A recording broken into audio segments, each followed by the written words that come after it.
Hello everyone. I am so sorry I couldn't be with you today. I'm actually working with a staff today on analyzing the results of one of the screeners. So that's why I couldn't be here.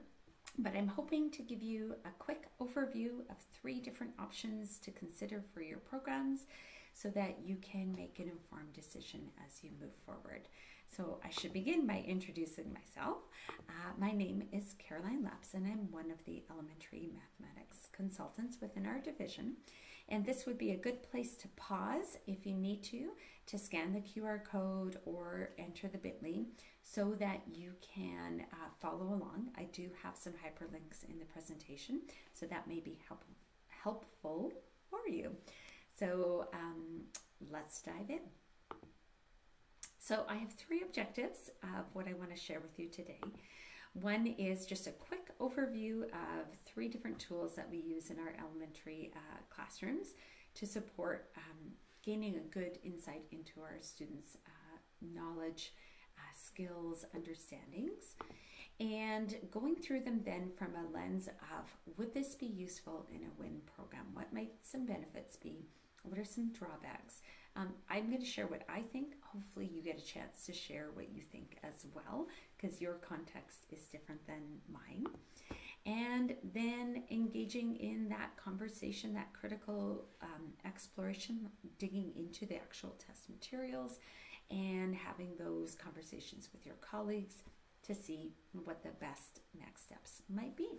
So let's go ahead and take a look at some of those tools. So the 3 that we're going to look at today are the one that we've been using for the last couple of years, the Numeracy Screener from Alberta Education. There is the MAST, Mathematics Assessment Screening Tool, that was developed locally. And there is the Early Numeracy Interview, which I see I put those words twice, oops, developed in Australia. So those are the ones we're going to take a quick look at today. Let's begin with the Numeracy Screener. So as mentioned, it is a provincial mandatory assessment tool. Last year was mandatory grade 1 through grade 4, optional for kindergarten. We chose to use the MAST in kindergarten instead. This year is mandatory grade 1 to 3, and it's designed to identify those at-risk students so that it can provide timely intervention and track progress over time with a pre and a post test. It's focused on number sense in particular, so not all areas of the curriculum and not even necessarily the number outcomes within the curriculum, but is the students' knowledge of our number system, number operations, and proportional reasoning skills. The assessment booklet, as you can see pictured here, offers teachers not just how to administer, but the background, the why. Why would we use this? What does it measure? How would it inform instruction? And then it also provides, if you have an account on our new Learn Alberta site, you can access the intervention activities which have been designed to support students who are at risk within particular subdomains of the test from kindergarten through grade 3. So just so you know, this is a point where we have that interactivity. If you click on the image here, it will take you to SharePoint where you'll learn some information.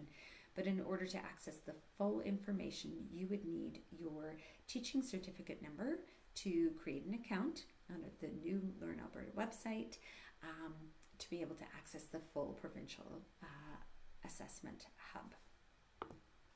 Okay, let's take a look inside. What does it look like?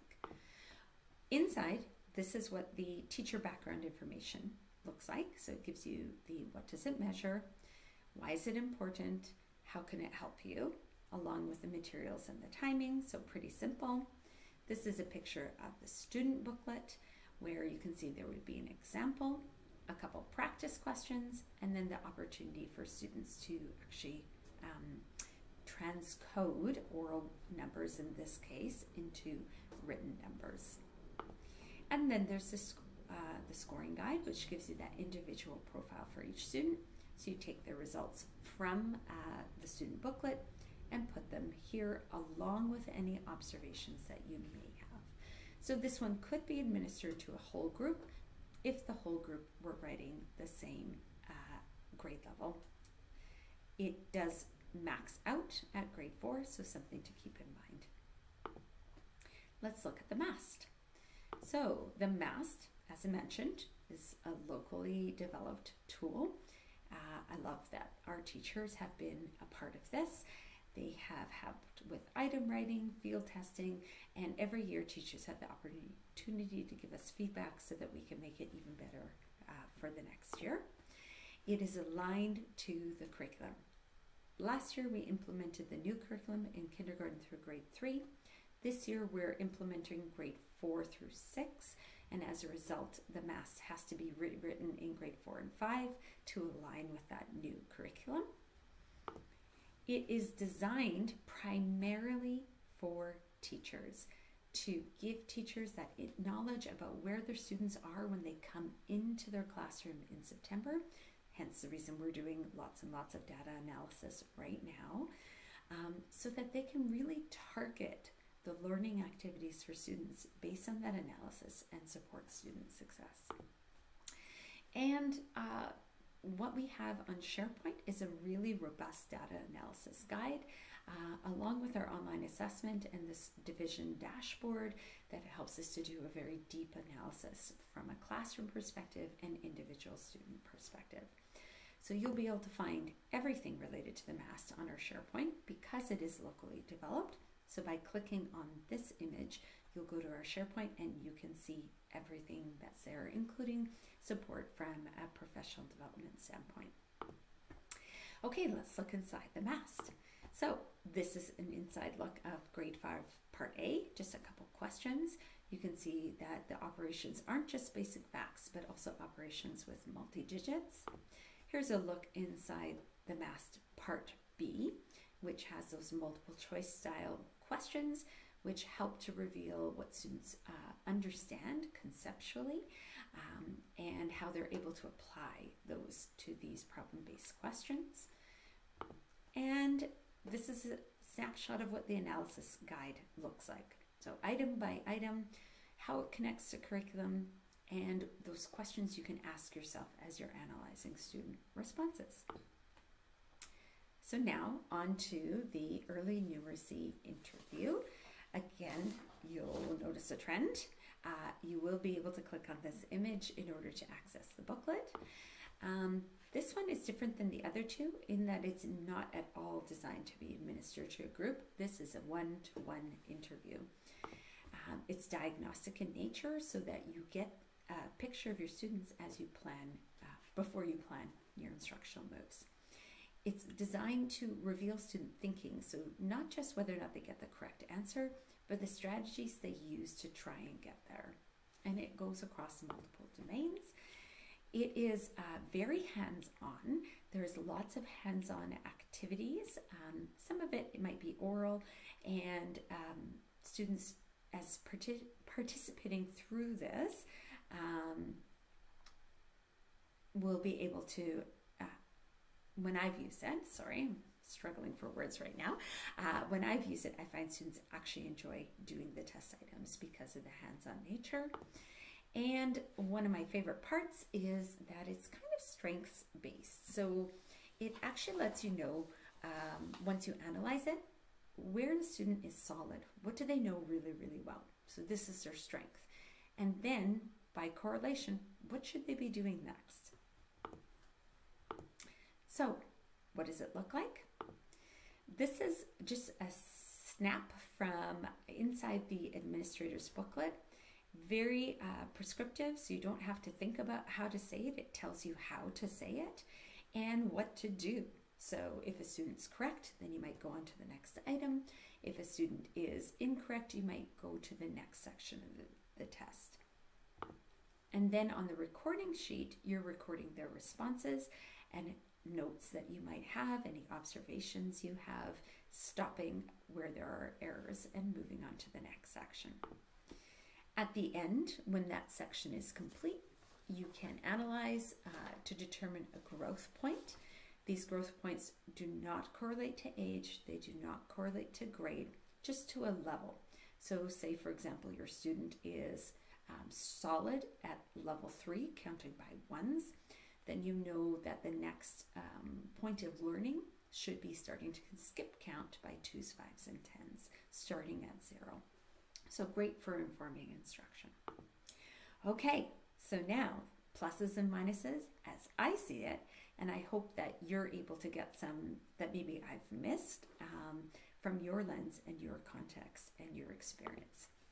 Okay, let's start with the numeracy screener. Ease of administration is a really big benefit of this one. The subtests are quite short, quite quick. It's laid out nicely. Everything is accessible through the Provincial Assessment Hub. So all of those pieces together make it really easy to administer, and it doesn't take up a lot of time. There's an additional interpretation guide if you really want to understand the subtests even more, to understand what they reveal.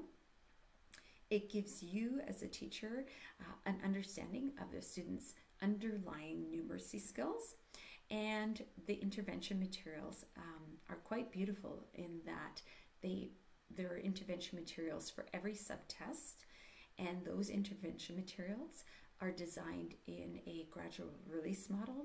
So first with modeling and heavy teacher support, to more prompting and less support, until the student can actually complete the task independently.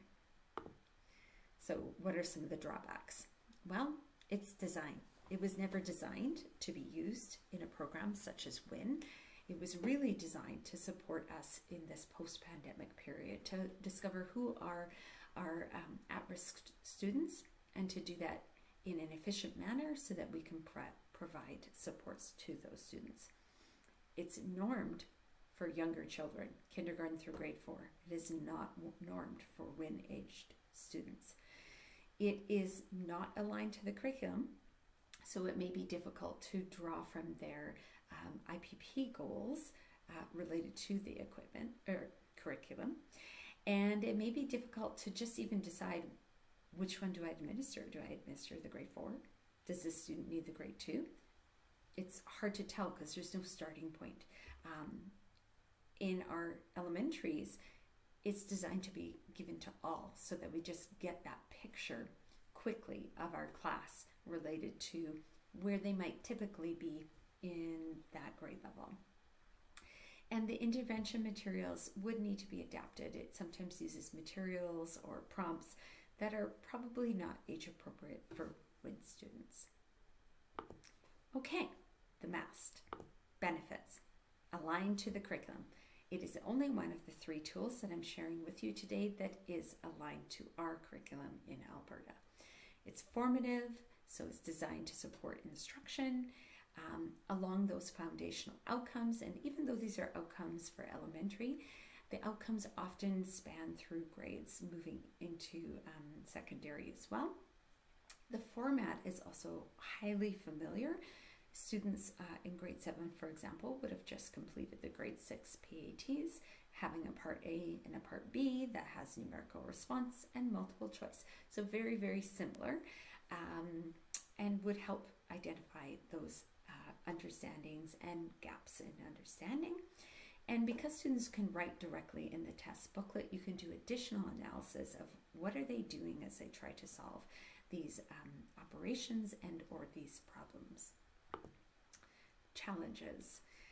There won't be an option for you to enter the data into the online assessment because if you're administering a different grade to each student, it won't give you the profile. So the point of entering it online would be a moot point.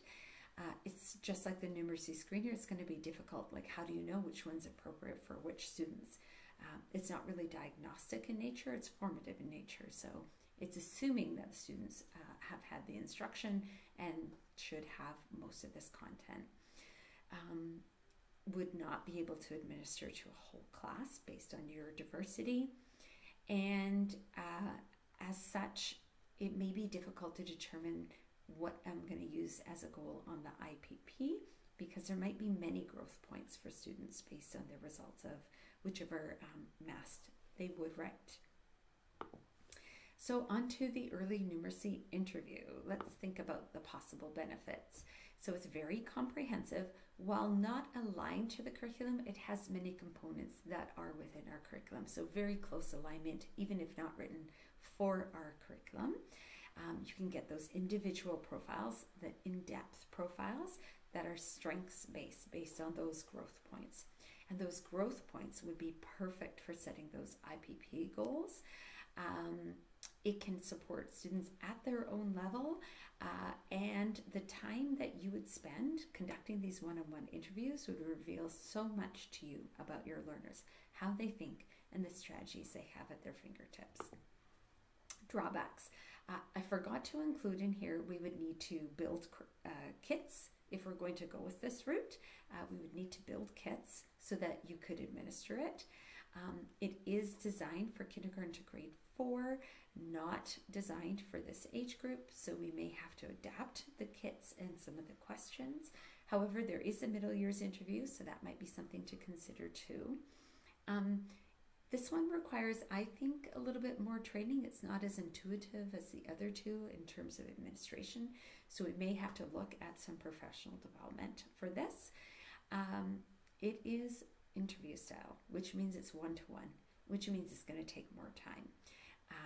The time varies from student to student because you do discontinue portions as soon as there are errors, but it can take a significant amount of time.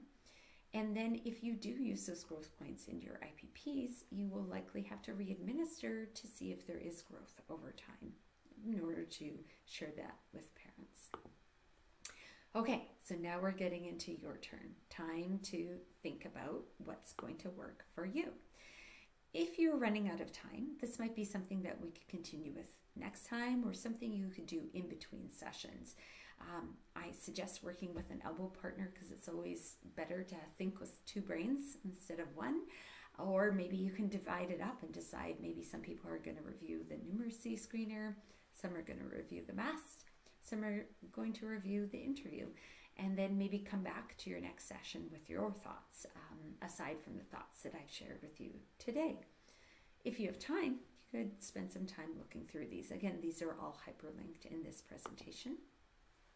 The other thing I suggest is that you guide your deep dive with some discussion questions similar to the ones you see here, so that you're better able to engage in discussion moving forward about what makes sense. Are we going to do something division-wide within our WIN programs that supports learners? What will that look like? How are we going to collect the data? Where will it be housed? How will it be transmitted from teacher to teacher as students move through the program, and so on? So that was a lot of information. I appreciate you taking the time to listen to me today. I look forward to working with you in the future. If you have any particular questions, please share them with the facilitator of today's presentation so that they can get back to me and we can brainstorm how we can support you moving forward. You're also welcome to email me, and I look forward to connecting with you again throughout the year on a variety of topics. So enjoy the rest of your session and have a fabulous day.